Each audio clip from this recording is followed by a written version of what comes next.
Ну вот серпом выгнали, теперь вот спуск пробиваю. Уплотняю это место конкретно. Вот оно. Это я сплющиваю как бы спуск, делаю его тоньше. Надо посмотреть вот так вот, раз посмотрели, толщина какая.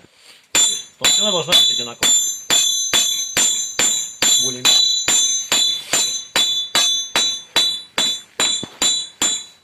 Вот немножко носик у меня тут чучкой получается, мне это не надо, поэтому я его сразу поправляю это место. С другой стороны немножко. И еще такой момент, что вот когда куете, надо вот как бы в одном месте паковали, дали в этом месте отдохнуть, куете в другом месте.